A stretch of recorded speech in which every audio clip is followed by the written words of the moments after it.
Hello friends, welcome back again.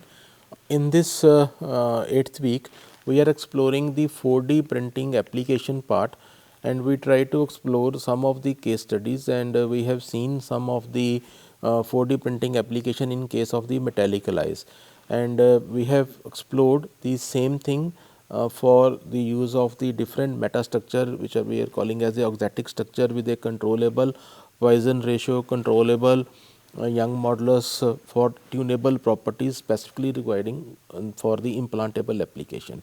Now, we will see some of the applications for the polymer part as well as for the gel part. So, 4D application of the exotic structure in polymer 3D printing, this is the one of the example that I want to share with you. Like in case of the metal, these exotic structures have a lot of role to play within the polymer domain itself. So, we need to understand some of the advantages and limitations. Like advantages are, I can have a rapid prototyping, we can think of n number of design iterations, we can think of complex geometry and customization. This is light in weight. Then I can think of use of the versatile material with specific application. This is cost effective and of course scalable for production. Limitation like finish, that is of course a big challenge for the polymer printing. The resolution, then sometime material properties is also a limitation. Then post processing, scalability, production rate, and then for the high performance material the cost can be a challenge. Like for the metal case, we have seen in case of the polymer we have the shape memory polymers. We can enhance these type of 4D behavior with the use of blends. We can think of using different type of composites for getting the 4D behavior. Specifically the use of this 4D printing for advanced material, it has a lot of application in self assembly, then bio inspired structure, and of course the functional materials which can be used for specifically stimulating some part for the 4D behavior. So that is quite common. Now specifically if we are interested in polymer processing and development for additive manufacturing, the steps are quite similar. Material selection, of course I have to be very choosy about the material, because it will be basically dependent on the end user application. With the appropriate mechanical strength, processability, compatibility, of course in biomedical application we are more interested in the biomedical application than the compatibility issue, biocompatibility, biodegradability, this type of thing we have to take care. Then the extrusion process, post processing, and the characterization and testing, these are of course really important. uh, in case of the polymer, people have reported extensively the use of the fused deposition modeling process for making these type of exotic structure. So the design optimization, like for the process we do, then material selection, process parameter, and post processing, these are also very important for using the different type of the exotic structures. Then AI enabled 3D printed exotic structures are nowadays very commonly used. So we are using it for the design generation, material selection, process optimization, and performance prediction. This is of course very much possible. Uh, Typical application is in protective gear, it can be in medical devices, it can be in filtration and membranes, then the sensor and actuators. So a lot of people have reported using these type of exotic structure, but it has its own some advantages and disadvantages. But most of the time the disadvantages that I am getting with these type of the exotic structure can be overlooked, or it can be removed by using a alternative available metastructure, right. Um One thing is very common in most of the 4D material, we are interested in the negative Poisson ratio. So it enhances the strength and stiffness, it helps me in improving the impact absorption, it helps me in advanced sensing applications. We have seen the example of this in our previous weeks, how we can enhance the strength, how we can think of improving the impact resistance, specifically the modulus of toughness and the sensing part. The full chapters have been discussed on this. There are of course the 4D printing has lot of future thing to do, specifically in robotics, in agriculture, and making some smart materials, like I have seen some of the bandages that can be used for better wound healing capability. Now, to put my point, we'll start with one example in the form of case study. So, this Auxetic structure has been applied for in the polymer printing part for the development of some implantable intermedullary pin. Like in our metal printing case, we have seen that in biomedical application, we are using a metallic intermedullary pin. So, what we tried in this case, we develop a intermedullary pin on a fused filament fabrication setup, right. The idea was to have a tunable, let us say the modulus of toughness, tunable torque property, tunable compressive property, or tunable tensile property. So we developed that intermodular pin with a metastructure, right. So we use some of the input parameters, like for the typical fused filament fabrication we have seen in our week 3, in which we develop our different polymer based processes, specifically the fused filament fabrication. So we talk about variation in the nozzle temperature, printing speed, raster angle. So some DOE has been designed, and the output was seen in the form of peak load and the tensile, peak load in the flexural case, peak load in the compression case, and the torque. Now this is involving a different CAD file, peak load in flexor involving a different CAD file, peak load in compression a different CAD file, and in torque all four cases are having a different CAD file. And using these type of data, basically I am trying to generate a digital ROM which is based upon some multi-factor optimization. So a general linear model has been developed, and we were getting the composite desirability for optimization of this type of part, and finally a optimum solution were available to us, in which the nozzle temperature, printing speed, and raster angles were optimized. Now using this, the component were prepared, and finally we try to see how this part which is printed at these optimized setting will behave under the auxetic structure behavior.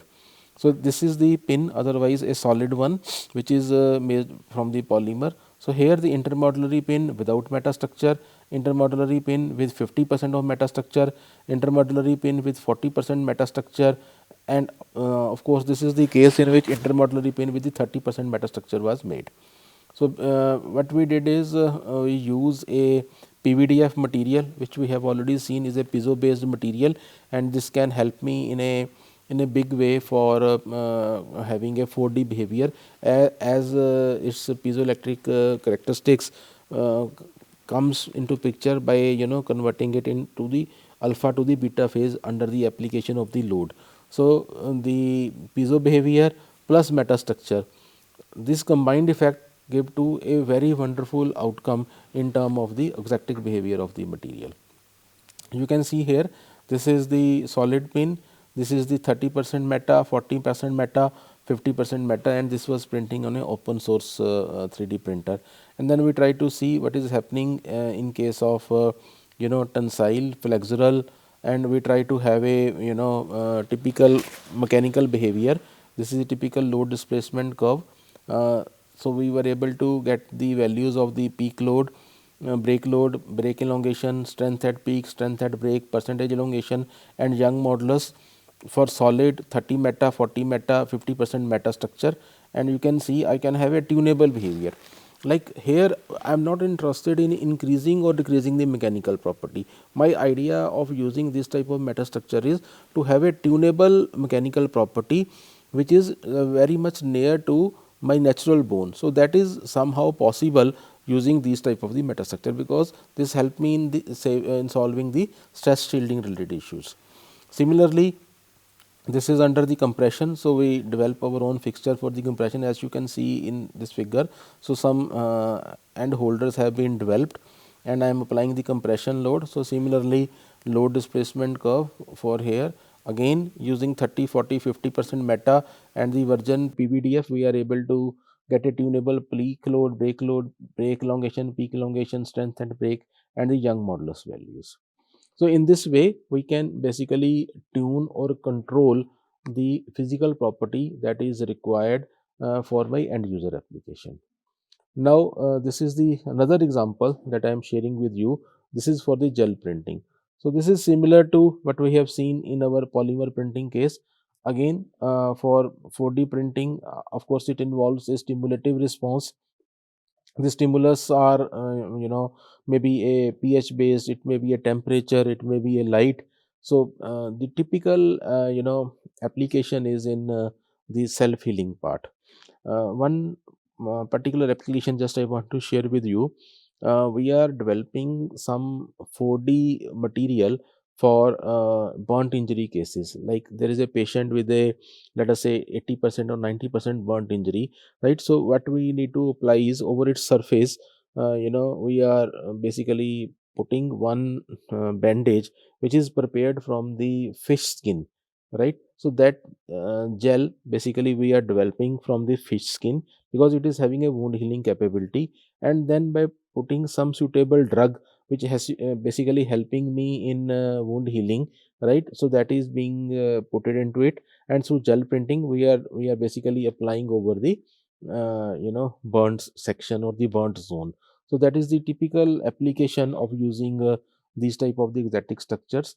So like for the polymer again, we can think of a 4D behavior over here. So one of the most common thing that we are using in this case is for the gel printing is the UV curing, so which help me in the cross linking of the structure in a better way.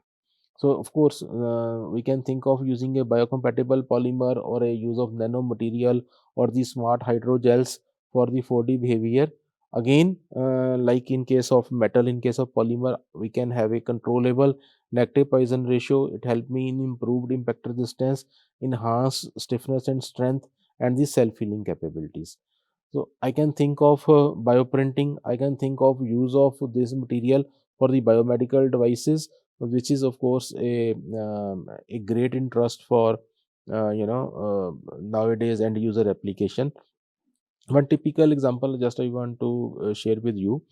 Suppose I am interested in detecting the TB in case of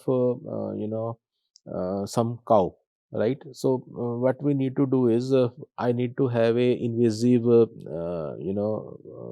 of collecting some sample, maybe blood sample.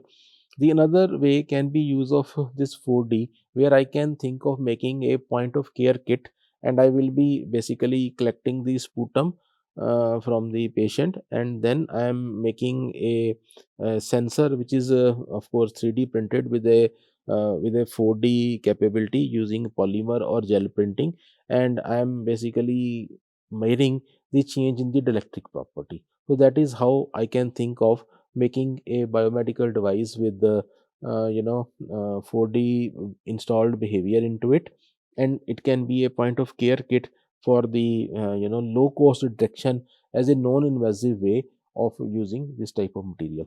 Basically, exotic structure here is helping me in enhancing the signal strength, in getting the better signal. So that is the beauty of using this type of exotic structure. So it helped me enhance biocompatibility, improve flexibility, elasticity. Basically, I am getting a better signal.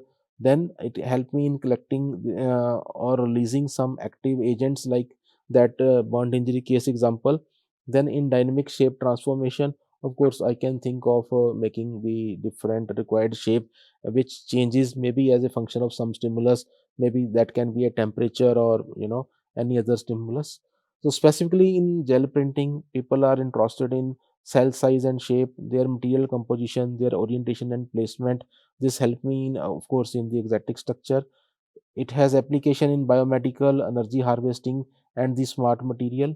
Of course, there are some challenges like the structural integrity is a big challenge for the shape memory based gel printer, and the of course the response time, that is also a challenge. Right now we are exploring this part. Then, as regard to the future trend and the research direction, one of the simple solution that we understood right now, is use of a multi-material based printing, bio-inspired design, and AI-driven optimization. This can be, of course, a great interest in overcoming all the previous barriers, right? So what we can do is using our this information for developing our own material and exploring it for 5D, 6D, 7D, 9D applications. Right now we are focusing from 3D to 4D. That means some using some stimuli. Then the next stage, 5D, without using any base, and only material is being printed as a fixtureless part. So that will be another important interest. Then in 6D, not going for the CAD file, eliminating that part directly from the JPG or the PNG image. I am directly printing my parts. That can be, of course, a great interest for future. One of the common example that one of my collaborator surgeon asked me that like while I am doing a surgery for the, let us say, the heart surgery, I need to make a decision whether I should make a 1 mm hole or 3 mm hole, for the extraction of some part, which of course depend upon the quantity of material that surgeon has to remove. So as an engineer, our contribution can be in pre-operative surgery planning, like from the X-ray data or CT scan data, we can actually provide the surgeon with a 3D physical part, right? Of course, with a 4D behavior, so that the pre-operative surgical planning can be better, which can help me in less time for the surgery, better patient care, and less time for on the pressure on the patient as well as on the surgeon. Blood loss will be minimum. Then once the surgeon is on the operation table, accordingly, for a particular patient, if he or she wants some customized solution, directly just by clicking the picture, it is sending to the lab, and without making any CAD file, energy wasting on that all system, direct printing, that will be the part of 60, and people are working on it. So I believe that these are some of the future direction, and let's work in this area. I hope this information is useful for all of us, and we can think of working on these type of 3D printing process in future. Uh, in my coming videos, probably in the another session, we will be talking about the practical aspect. So which will be, I believe, the volume 2 when we launch this type of course in future. So all practical part with their actual ASTM codes and the field application, that we will see in the volume 2 of this MOOC program. Thank you very much. I believe you all enjoyed this. Thank you once again from the Nitesh team.